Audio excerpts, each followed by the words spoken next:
You are about to learn one of the biggest secrets in the history of the world. It's a secret that has huge effects for everyone who lives on this planet. Most people can feel deep down that something isn't quite right with the world economy, but few know what it is. Gone are the days where a family can survive on just one paycheck. Every day it seems things are more and more out of control, yet only 1 in a million understand why. You are about to discover the system that is ultimately responsible for most of the inequality in our world today. The powers that be do not want you to know about this, as this system is what has kept them at the top of the financial food chain for the last 100 years. Learning this will change your life because it'll change the choices that you make. If enough people learn it, it'll change the world because it'll change the system. For this is the biggest hidden secret of money. Never in human history have so many been plundered by so few, and it's all accomplished through this, the biggest scam in the history of mankind.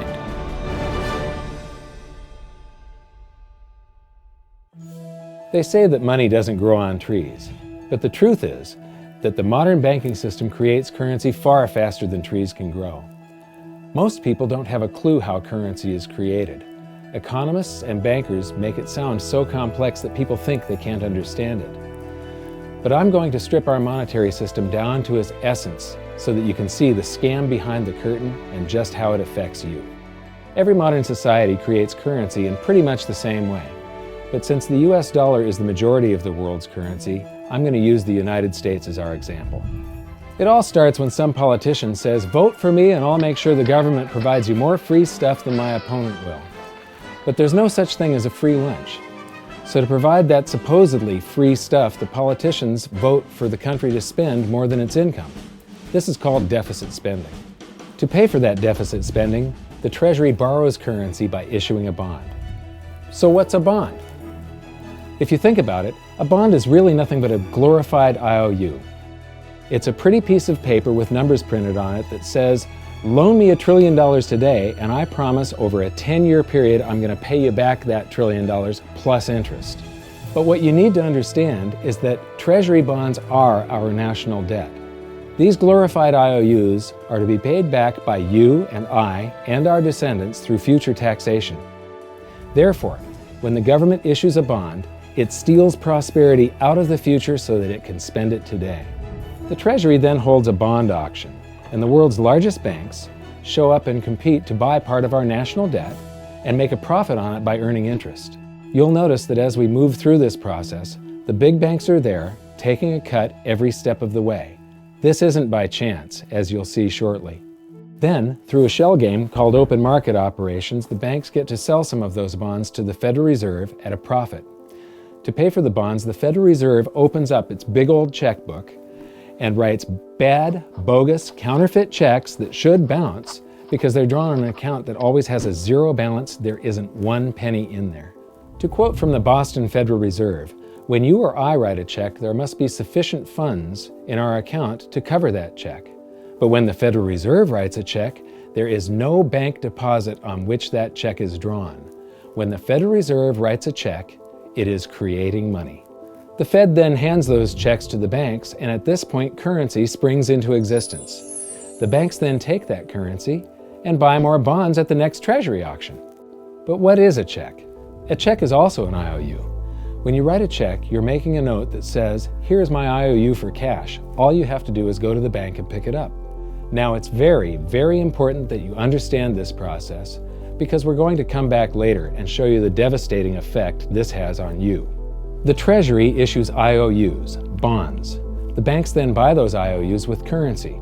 The Federal Reserve then writes IOUs, checks, and hands them to the banks in exchange for the Treasury's IOUs, the bonds. And currency is created. So what's really happening is the Federal Reserve and the Treasury are just swapping IOUs, using the banks as middlemen, and abracadabra, presto, currency magically springs into existence. This process repeats and repeats over and over again, enriching the banks and indebting the public by raising the national debt. The end result is that there's a buildup of bonds at the Federal Reserve, and currency at the Treasury. This process is also where all paper currency comes from. The Federal Reserve and the government mistakenly call it base money because they didn't watch episode 1 of this series and they don't know the difference between money and currency. But I will correctly refer to it as base currency because it is not money. It is currency, and as we've learned, there is a big difference. Money has to be a store of value and maintain its purchasing power over long periods of time. We learned in episode 1 that earlier in our history, our paper currency was just a claim check. It was a representation for real money of intrinsic value, the gold and silver that was held on deposit at the Treasury. You could walk into any bank and slap your currency, like say a $20 bill, on the counter and redeem it for real money, a $20 gold piece. But now, this base currency that's piling up back here is really nothing but a receipt or a claim check on an IOU, that bond. So it's really nothing but a supply of numbers. The Treasury then deposits the newly created currency into the various branches of the government, and the politicians say, "Hey, thanks for that." And the government does some deficit spending on public works, social programs, and war.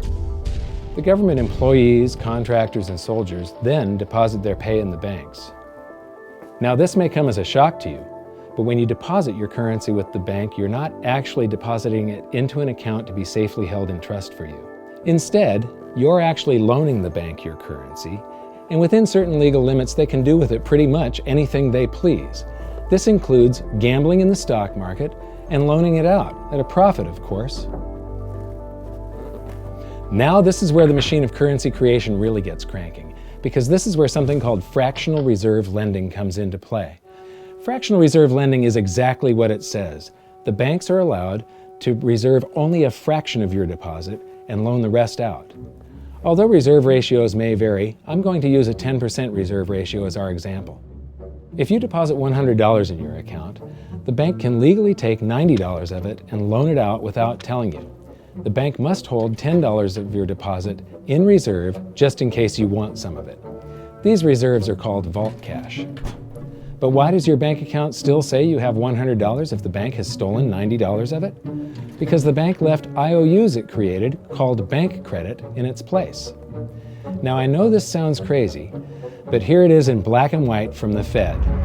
Commercial banks create checkbook money when they grant a loan simply by adding new deposit dollars in accounts on their books in exchange for a borrower's IOU. These are nothing but numbers that the banks type into their computers.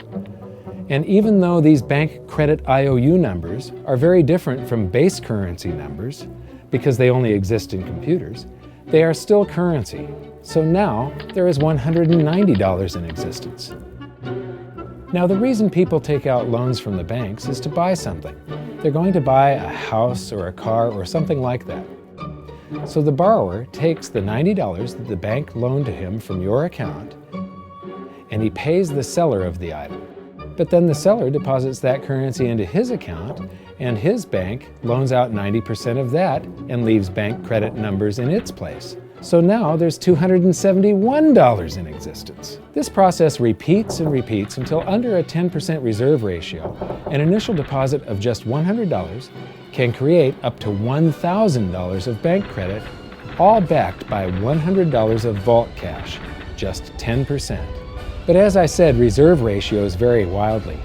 On some deposits, it's 10%, on others, it's 3%, and on some forms of deposits, reserve requirements are 0. The result is that the expansion of the currency supply by the banks is far greater than even this example would lead you to believe. So once again, when currency is deposited in the banks get to lend it out, and then it gets redeposited and relent, redeposited and relent, redeposited and relent over and over again, creating bank credit all the way. This is where the vast majority of our currency supply comes from. In fact, 92 to 96% of all currency in existence is created not by the government, but here in the banking system.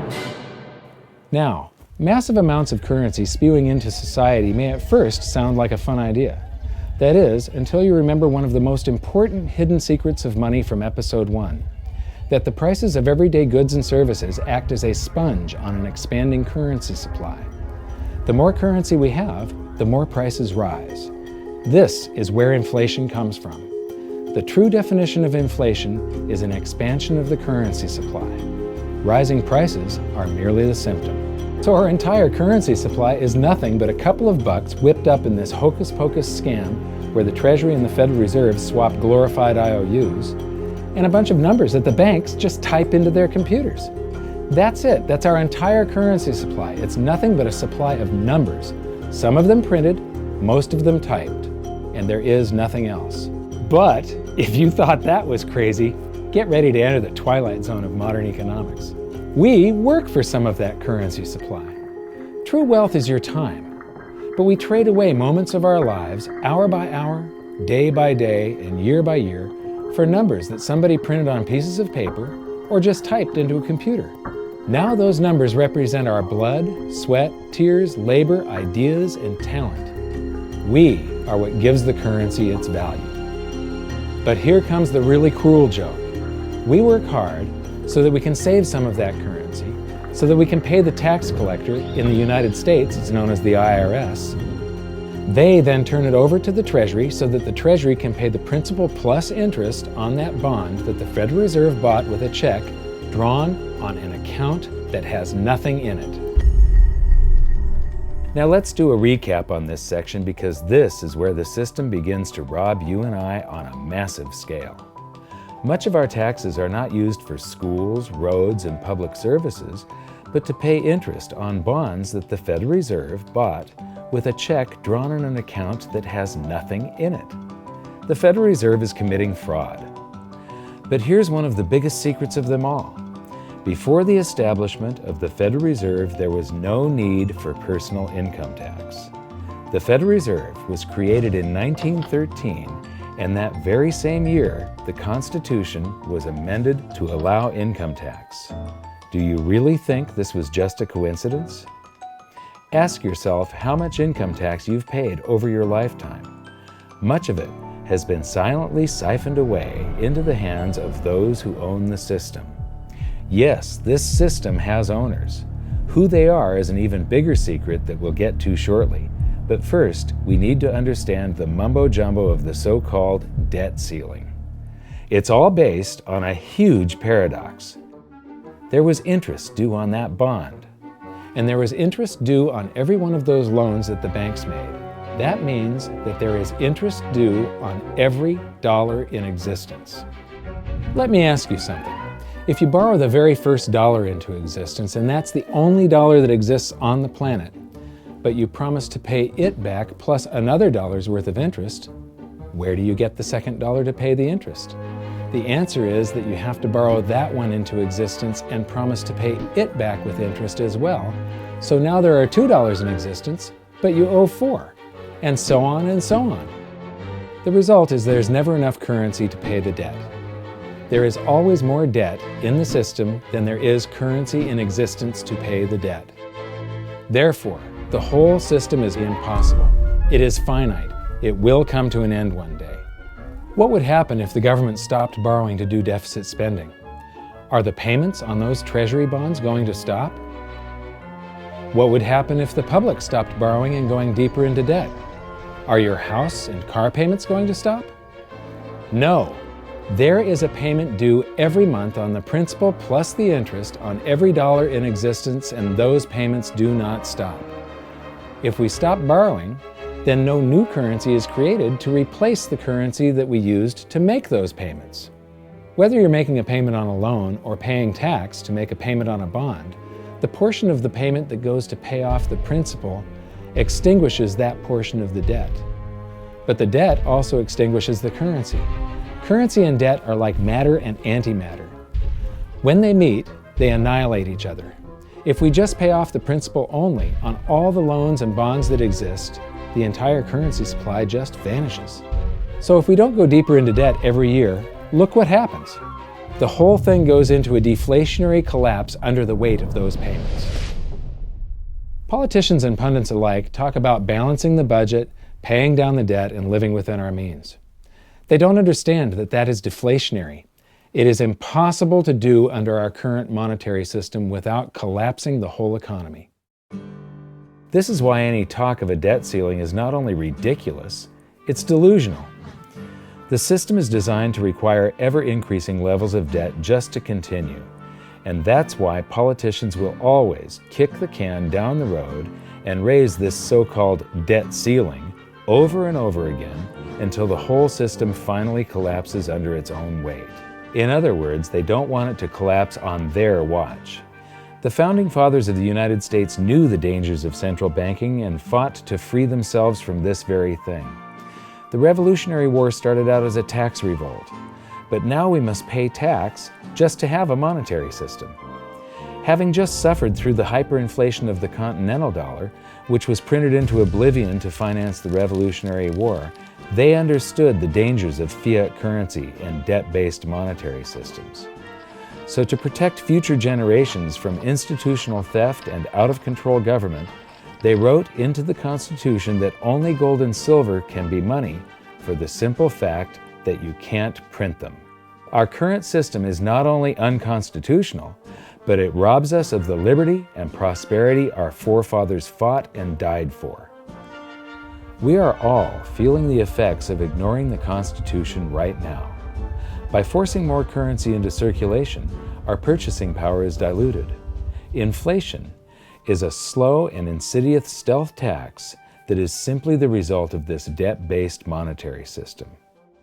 This system empowers and benefits those who create the currency and receive it first, as they get to spend it into circulation before it has an effect on the economy. They're stealing purchasing power from you and transferring it to the banks and the government every hour of every day because of this false monetary system.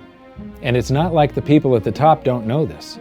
To quote the Federal Reserve, the decrease in purchasing power incurred by the holders of money due to inflation imparts gains to the issuers of money. This is a fraud. It is a pyramid scheme, it is a Ponzi scheme, it's a scam, and it's a lie. Our entire monetary system is nothing but a form of legalized theft. But here's the biggest con job of them all. The Federal Reserve is not federal, it has stockholders. There is no federal agency that has stockholders. What's a stockholder? A share of stock represents a percentage of ownership in a corporation. So the stockholders are the owners of that corporation. Therefore, the Federal Reserve is a private corporation with owners. And you can see it for yourself if you go to the Federal Reserve's website, and it will say, the stockholders receive an annual dividend of 6%. Now we know that the stock in the Federal Reserve was originally issued to the largest banks in the United States. But because of mergers and acquisitions through the years, you can't actually trace who owns the stock in the Federal Reserve. That's a very closely guarded secret. My guess would be that the owners are those primary dealers, the banks that get to make a profit by selling part of our national debt, those bonds, to the Federal Reserve, who buys them with a check from nothing. Then we pay tax to pay the principal and the interest on those bonds so that the Federal Reserve can pay the banks a 6% dividend. Don't be alarmed if you don't quite comprehend the deception of this system at first glance. Very few people do. It is purposely complex. The economist John Maynard Keynes once wrote, "By this means, government may secretly and unobserved confiscate the wealth of the people, and not one man in a million will detect the theft." I believe that presented correctly, anyone can understand this system, regardless of how complex it is. So let's do a recap and break it down even more. The way the system works is that, step 1, the government creates glorified IOUs. These bonds increase our national debt and put the public on the hook to pay it back. Step 2, IOUs are swapped to create currency. The Treasury sells the bonds to the banks. The banks then turn around and sell our national debt at a profit to the Federal Reserve, which they probably own. The Federal Reserve then opens its checkbook that doesn't have a penny in it and buys those IOUs with IOUs that it writes, checks, on a checking account that has a zero balance. Then they give those checks to the banks and currency just springs into existence, and then the whole process repeats. This results in a buildup of bonds at the Federal Reserve and currency at the Treasury, which is really just a supply of numbers. The Treasury then deposits the numbers in the various branches of the government, and we get to step 3. The government spends the numbers on promises, public works, social programs, and war. Then the government employees, contractors, and soldiers deposit their pay into the banks. And we get to step 4, where the banks multiply the numbers by magically inventing more IOUs through fractional reserve lending, where they steal a portion of everyone's deposit and lend it out. That currency gets redeposited, and then a portion is stolen again. And the process repeats over and over, magnifying the currency supply exponentially. Then we work for some of those numbers, which brings us to step 5, where our numbers are taxed. We pay tax to the IRS, who then turns our numbers over to the Treasury, so the Treasury can pay the principal plus the interest on bonds that were purchased by the Federal Reserve with a check from nothing. Then we get to step 6, the debt ceiling delusion. The system is designed to require ever-increasing levels of debt and will eventually collapse under its own weight because politicians always kick the can down the road. They don't want it to collapse on their watch. And finally, step 7, the secret owners take their cut. The world's largest banks own the Federal Reserve. Those banks make a profit selling our national debt to the Fed. They make a profit when the Fed pays them interest on the reserves held at the Fed, and the Fed pays them a 6% dividend on their ownership of the Fed. This system is fundamentally evil. It funnels wealth from the working population to the government and the banking sector. It is the cause of the artificial booms and busts of modern economies, and it causes great disparity of wealth between the rich and the working class. And it is only possible because we no longer use real money, we use currency. But worst of all, it is a form of enslavement. Bond is the root word of bondage. Whenever a government issues a bond, it is a promise to make us pay tax in the future. Nobody asked you if you wanted to pay tax today for the prosperity we all enjoyed in the last century. Nobody is asking our children if they want to work hard in the future to pay for the prosperity we're enjoying now. George Washington once wrote to James Madison, "No generation has the right to contract debts greater than can be paid off during the course of its own existence." By stealing prosperity from tomorrow so we can spend it today, we enslave ourselves and future generations. Now this all sounds pretty bad, but there is great hope, for you are the greatest threat to this false monetary system. This system relies on the public being ignorant of its workings. Please share this knowledge with everyone you know, because an informed public that fully understands the system can build a better future for generations to come. And now I leave you with this quote, widely attributed to a former director of the Bank of England. The modern banking system manufactures money out of nothing.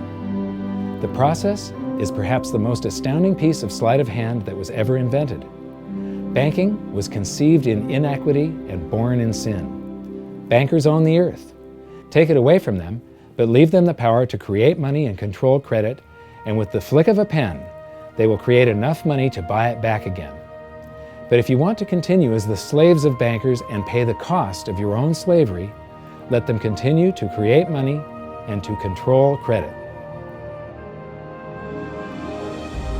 This is the Federal Reserve in Washington, D.C. It's located on Constitution Street, and that is just as much of a joke as the New York Fed being located on Liberty Street. Both of them are unconstitutional, both of them limit our liberty, and they transfer wealth away from us every second of every day to the Federal Reserve, to the government, and to the banking sector. You are now among the 1 in a million who can detect the theft of your prosperity. So the big question is, what can you do about it? 1. Watch this video until you can describe and teach it to others. Those who understand this system can make preparations for its unavoidable collapse and protect themselves. History shows that those who don't will probably be wiped out. 2. Share this video with everyone, especially those you care about. All it takes is a mouse click or two to get this message in front of millions. Post this video on Facebook, tweet it, email it to loved ones. Please share it wherever you can. 3. Join the conversation. The current world monetary system is based on a 300-year-old design meant to enrich a few at the expense of the many. There must be a better way. At hiddensecretsofmoney.com, we've created an open-source platform for the design and development of a new world monetary system. We're calling on every economist, every student, every college, every bright mind, and anyone who cares to join the discussion. In educating ourselves and each other, we can prevent the further loss of our freedoms and maybe, just maybe, win some of them back.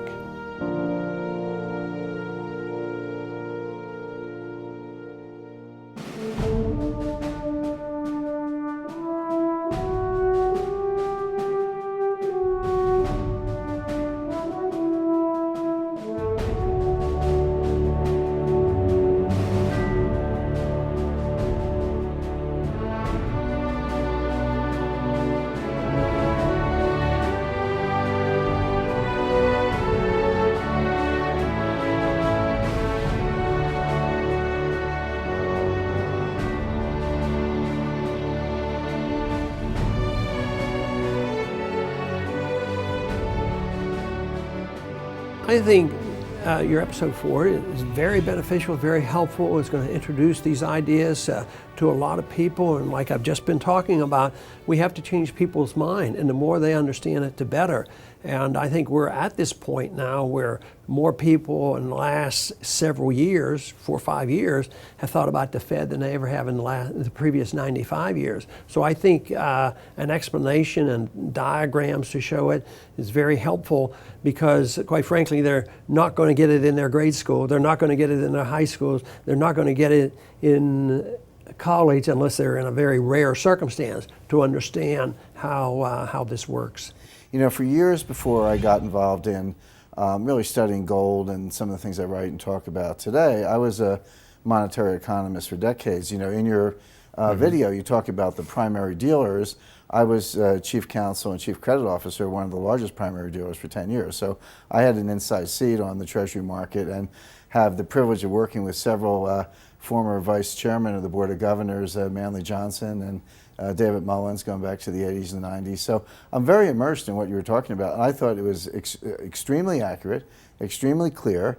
I didn't think you were stretching on any points. It was really like something out of a PhD course, except that it was very easy to understand. I think it's accessible. I think we're seeing a little bit of a revolution in communications in the following sense. You know, as you point out, the Fed was created in 1913. Well, in 1913, there was no web, there was no YouTube, no Twitter. There was really no one to kind of stand up and oppose the Fed or call them out, if you will, or really get into a discussion that everyday Americans could follow. That's not true now with social media and everything else. You can reach out to millions and tens of millions of people and tell them what's going on. I think you've done that. You've done it successfully. I applaud it. I think this is a great video. I look forward to seeing it again. I know millions of people will enjoy it. Well, as we know, the Federal Reserve believes it can create money out of thin air, not realize money is supposed to represent real products and services. And what people don't realize is when the Fed does that, in effect, as Keynes pointed out, it's a form of taxation. It's a form of confiscation. And because people don't see it, the politicos get away with it, but it also undermines social trust. It just is corrosive throughout society.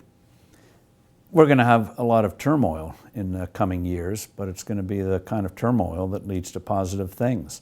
So don't despair. Get out there and fight, because the tide is going to turn. This is going to be the status last stand. Thank you. This episode of Mike Maloney's Hidden Secrets of Money was brought to you by GoldSilver.com and the new Silver Pegasus Round. To learn how to protect your family and turn the coming economic storms into opportunity, visit GoldSilver.com.